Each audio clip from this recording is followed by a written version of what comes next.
IPS Kavya Rathi अपने भाई की बुलेट पर बैठकर अपनी सहेली की शादी में जा रही थी। ना कोई सरकारी साइड, ना कोई सुरक्षा गार्ड, बिल्कुल आम नागरिक की तरह। उम्र लगभग 30 साल, चेहरा शांत, लेकिन आंखों में आत्मविश्वास की लकीरें साफ थीं। रास्ते पर लोग उन्हें सामान्य यात्री समझ रहे थे। जैसे ही काव्या हाईवे पर पहुंची, सामने पुलिस बैरिकेडिंग नजर आई। कुछ पुलिसकर्मी वाहनों की जांच कर रहे थे। सबसे आगे खड़े थे इंस्पेक्टर देवेंद्र शुक्ला, वर्दी में, अकड़ में और दिखावे में खुद को बड़ा अधिकारी समझने वाले। देवेंद्र के खिलाफ पहले भी कई तरह की शिकायतें आई थी, रिश्वत और फर्जी चालान की, पर उसके रिश्तेदार ऊंचे पदों पर थे, इसीलिए किसी कार्रवाई की हिम्मत नहीं हुई थी। काव्या बाइक साइड में खड़ी हुई। देवेंद्र ने आंखें सूखी सी करके देखा और आदेश दिया, ओए बाय, बाइक साइड में लगा। उसकी आवाज में घमंड और तान थी। काव्या ने शांत स्वर में कहा, साहब, आज मेरी दोस्त की शादी है, वहीं जा रही हूँ। देवेंद्र ने ऊंची आवाज में कहा, हेलमेट कहाँ है? चालान कटेगा, नियम तो नियम है। वो चालान बुक निकालने की नुमाइश करने लगा। काव्या के कानों में ये सब बहाना बनकर गूंज रहा था। उसे पता था कि मामला नियम का नहीं, मनमर्जी का है। उसने ठंडी आवाज में कहा, सर, मैंने कोई नियम नहीं तोड़ा। देवेंद्र के चेहरे पर क्रोध उभर आया। उसने बढ़ाकर कहा, पुलिस हम हैं, तुम्हें बिल्कुल नहीं बताने। उसकी आवाज में धमक थी। फिर अचानक उसने इतना जोरदार थप्पड़ जड़ दिया कि काव्या का सिर झुका सा गया। उसकी आंखों में तेज आग सी जल उठी। देवेंद्र ठहाका मारकर हंसा और साथियों से बोला, ये तो बहुत अकड़ दिखाती है, इसे सबक सिखाना पड़ेगा। एक सिपाही आगे बढ़ा और कहा, साहब, इसी थाने में ले चलते हैं, वहीं इसकी अकड़ निकाल देंगे। देवेंद्र ने आदेश दिया, ले चलो। 2 सिपाहियों ने काव्या के हाथ पकड़कर खींचने की कोशिश की। काव्या ने मुंह पर थक्कर सहते हुए भी गरिमा से अपना हाथ झटका और कहा, ये सब करने की हिम्मत मत करना। उसकी आवाज में ऐसी ठहराव था कि एक पुलिसकर्मी संकुचित हो गया। देवेंद्र का पारा और चढ़ गया। उसने अपने सिपाहियों को हुक्म दिया कि इसका घमंड तोड़ो। सिपाही बुरी तरह से आगे बढ़ा। काव्या के बाल पकड़कर उसे खींचने लगा। दर्द में काव्या कराह उठी। फिर भी उन्होंने अपनी असल पहचान छिपाई रखी। वो देखना चाहती थी कि ये लोग कितनी हद तक गिर सकते हैं। इसी बीच एक सिपाही ने बाइक पर लात मार दी। बाइक नीचे गिरी और वो बोला, बहुत शौक है दिखावे करने का, अब तेरा खेल खत्म। काव्या समझ चुकी थी कि ये लोग कानून की वर्दी में गुंडागर्दी कर रहे हैं। देवेंद्र ने गर्व से कहा, देखो कितनी परियां आती हैं, हर दिन 50 जैसी मिल जाती हैं, सोचती है पुलिस से टकरा जाएगी। और आदेश दिया, ले चलो इसे थाने, वहीं इसकी सही सजा देंगे। 2 सिपाहियों ने जोर से पकड़कर काव्या को घसीटा। तभी काव्या ने पहली बार जोर से कहा, छोड़ो मुझे। देवेंद्र ने हंसते हुए कहा, बहुत जुबान खुल गई है, थाने में देखेंगे कितना बोलती है। थाने पहुंचते ही देवेंद्र ने बड़े शौक से कहा, कोई चाय पानी और समोसे लाओ, आज एक स्पेशल केस आया है। उसने अपने जूनियर को इशारा करके कहा, किसी तरह इस पर कोई फर्जी मुकदमा दर्ज करवा दो, चोरी लूट जो भी फिट बैठे, इसको अंदर डालना है। जूनियर हड़बड़ा गया, पर देवेंद्र ने कहा, तुम्हें चिंता किस बात की, सबूत तो थाने में बनाए जाते हैं। काव्या ने सब कुछ शांति से सुना, मानो वो सही समय का इंतजार कर रही हो। लॉकअप गंदा और बदबूदार था। पहले से ही एक महिला बैठी थी, बाजार में सब्जी बेचने वाली रति, जिसने बताया कि उसे भी अक्सर झूठे केसों में जकड़ा गया है। काव्या ने चुपचाप उसकी बात सुनी और भीतर ये सोचकर दहल उठी कि यदि एक अधिकारी को बिना कारण बंद किया जा सकता है तो आम जनता का क्या होगा। बाहर देवेंद्र अपने लॉग में भारी भरकम आवाज में कागज भर रहा था। फिर उसने आदेश दे दिया कि काव्या का नाम और पता भरने को कहा जाए। काव्या पहले भी चुप रही। उनका चेहरा भांका था, पर जबान पर नियंत्रण। देवेंद्र चिल्लाया, नाम बोल, वरना अंजाम बुरा होगा। कुछ देर बाद काव्या ने धीमे स्वर में कहा, काव्या राठी। देवेंद्र हंसा, बहुत चालाक है, पर यहाँ हद है। उसने सिपाहियों से कहा, इसे लॉक कर दो, और उसे एक और छोटे 72 लॉकअप में बंद करवा दिया। वहां हवा भी नहीं पहुंचती थी। दीवारों पर नमी, बदबू और अंधेरे की चादर थी। इसी बीच जिला अधिकारी अर्जुन देशमुख अचानक थाने में पहुंचे। वो कामकाज के सिलसिले में निरीक्षण कर रहे थे। उनकी सख्त और तेज नजरें थाने के माहौल को कड़वा कर रही थी। उन्होंने सख्त स्वर में पूछा, यहाँ क्या चल रहा है? देवेंद्र मुस्कुराकर बोला, सर, बस एक मामूली मामला है, एक लड़की को पकड़ा है। डीएम की निगाहें लॉकअप की ओर गईं। उन्होंने वहां बंद महिला की फाइल उठाकर देखा, धारा 420 और ठगी लिखा हुआ था। डीएम के चेहरे पर आश्चर्य और गुस्सा मिला। उन्होंने पूछा, सबूत क्या है? देवेंद्र हड़बड़ाकर मुंह खोलने लगा पर कुछ नहीं कह पाया। तभी डीएम ने फाइलें पलट रहेल कर पढ़ी और ठहर कर बोले, महोदया, ये आप यहाँ कैसे? काव्या छाती साधकर खड़ी थी। डीएम ने हैरानी से कहा, आप जिले की नई नियुक्त आईपीएस हैं, काव्या राठी? ये सुनकर थाने में सन्नाटा छा गया। देवेंद्र का चेहरा सूख गया। उसे एहसास हुआ कि उसने किस बड़े अधिकारी को बेइज्जत करने की कोशिश की थी। काव्या ने डीएम को पूरी घटना बताई। सड़क पर रोक, थप्पड़ मारना, बाल खींचवाना, जुल्म और फर्जी मुकदमा लिखवाने की साजिश। लॉकअप में बैठी रति और अन्य महिलाएं भी एक एक करके अपने अनुभव सुनाने लगी। कैसे उनसे फ्री सामान लिए जाते, कैसे अनावश्यक मुकदमों में फंसा दिया जाता। डीएम की आंखों में आग जगमगा उठी। उन्होंने तेज लहजे में कहा, इंस्पेक्टर शुक्ला, आपको यहीं के यहीं निलंबित किया जाता है।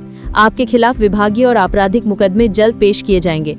देवेंद्र ने पहले तो खुद को छीनने की कोशिश की, पर आवाज अब उसकी नहीं सुनी जा रही थी।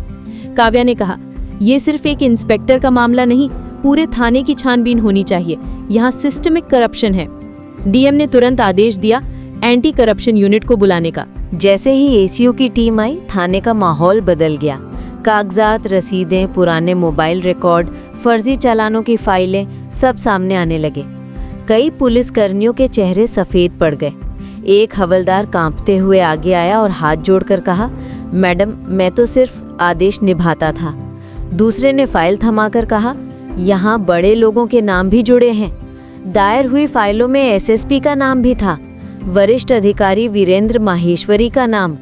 डीएम ने सख्त स्वर में कहा, पूरे स्टाफ को निलंबित करो और एसीयू को विस्तृत जांच का आदेश दो। अब खबर फैल चुकी थी। पत्रकारों की भीड़ थाने के बाहर जमा हो गई थी। कैमरे चमक रहे थे और ब्रेकिंग न्यूज की अलर्ट्स बज रही थी। एसएसपी वीरेंद्र को जब जांच के लिए बुलाया गया तो वो पहले तो घबराया, फिर गुस्से में बोला, ये षड्यंत्र है। पर कागजों की परतें खोलते ही उसके खिलाफ ठोस सबूत मिलने लगे। फर्जी वसूली रसीदें, अनाधिकृत वाजिब दस्तावेज और दर्ज किए गए मुकदमों में चौंकाने वाले पैटर्न। डीएम ने आदेश दिया कि एसएसपी वीरेंद्र को भी अस्थायी रूप से हटाओ और राज्य स्तर पर जांच भेजो। मामला इतना बड़ा निकला कि राज्य प्रशासन को सूचना दी गई और उच्च स्तरीय जांच टीम गठित कर दी गई। सीएम कार्यालय ने तुरंत निर्देश जारी किए, भ्रष्ट अधिकारियों की सूची बनाकर त्वरित कार्रवाई की जाए। थाने में हाहाकार मचा हुआ था। वे अधिकारी जिनकी साख पर सवाल उठ रहे थे, अब बचने की राहें तलाशने लगे। कईयों ने अपने मोबाइल फोन को मिटा दिया। कुछ फाइलें जलाने की कोशिशें हुई, पर एसीयू की टीम पहले ही कई डिजिटल सबूत और गवाहों के बयान सुरक्षित कर चुकी थी।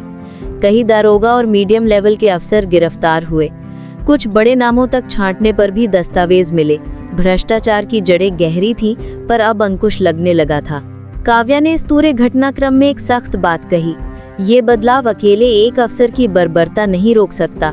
हमें सिस्टम के भीतर पारदर्शिता, जवाबदेही और नागरिक सुरक्षा के लिए कानून को मजबूत करना होगा।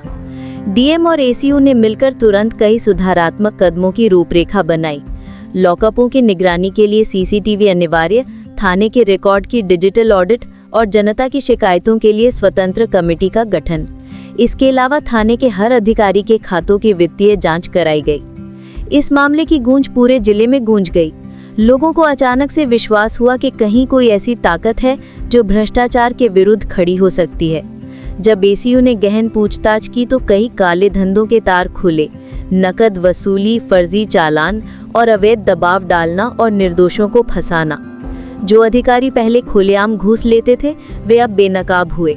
उनके घरों पर छापे पड़े, उनके बैंक अकाउंट फ्रीज हुए और कई मामलों में राज्य पुलिस तथा न्यायालयों ने सख्ती दिखाई। इंस्पेक्टर देवेंद्र शुक्ला पर आपराधिक मामले दर्ज किए गए।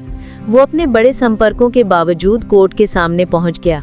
थाने के कुछ अन्य अफसर भी लंबी जांच पड़ताल के लिए सरकारी हिरासत में भेजे गए। डीएम ने सार्वजनिक रूप से कहा, किसी को भी कानून से ऊपर नहीं माना जाएगा। मीडिया में काव्या के बहादुरी की तारीफ हुई, कैसे उन्होंने अपनी पहचान छिपाकर सिस्टम की हड्डियों में जकड़ी हुई चोरी को उजागर किया। पर काव्या ने सबकी तारीफों पर ध्यान न देते हुए कहा, ये मेरा काम था। जो भी अनियमितता देखी उसे रोका जाना चाहिए।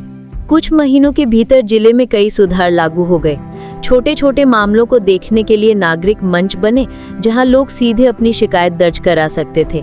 अधिकारियों के कामकाज के नियमित ऑडिट रिपोर्ट सार्वजनिक की जाने लगी और भ्रष्टाचार विरोधी हॉटलाइन कार्य करना शुरू कर दी गई। जो अधिकारी सुधरना चाहते थे उन्हें प्रशिक्षण दिया गया, जो नहीं सुधरे उन पर कड़ी कार्रवाई हुई।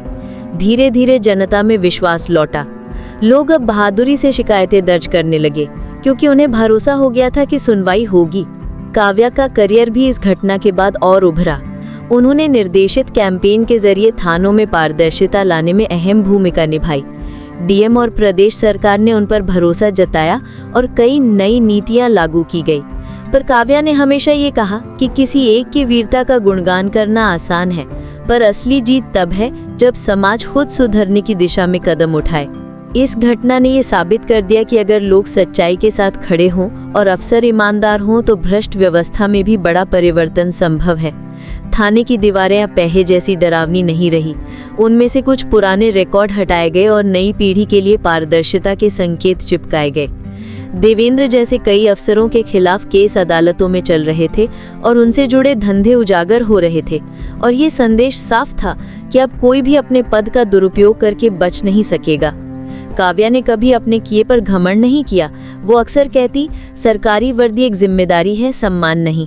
अगर हम अपने ओहदे की गरिमा बनाए रखें तो जनता का भरोसा बढ़ेगा और यही सबसे बड़ा इनाम है। धीरे धीरे जिला प्रशासन का चेहरा बदल गया। जहां पहले भ्रष्टाचार का डर था, वहां अब कानून का भय और न्याय का भरोसा था। लोगों ने फिर से अदालतों पर भरोसा किया, थानों पर भरोसा किया, और ये सब संभव हुआ उन लोगों के साहस से जिन्होंने अपना सही कर्तव्य निभाया, चाहे वो सड़क पर खड़ी एक शांत महिला हो या एक ईमानदार डीएम। कहानी का अंत ये नहीं कि बस एक इंस्पेक्टर पकड़ा गया। ये अंत उस संदर्भ का था जहां सिस्टम ने स्वयं को सुधारने का इरादा दिखाया। काव्या की छोटी सी हिम्मत ने पूरे जिले में बड़े बदलाव की चिंगारी जलाई, और ये चिंगारी आगे बढ़ी। भ्रष्टाचार से लड़ना कठिन है, पर नामुमकिन नहीं। जब इरादे साफ हों और इंसाफ की राह पर चलने का जज्बा हो, तो सत्ता की ऊंचाइयों तक भी सच पहुंच सकता है।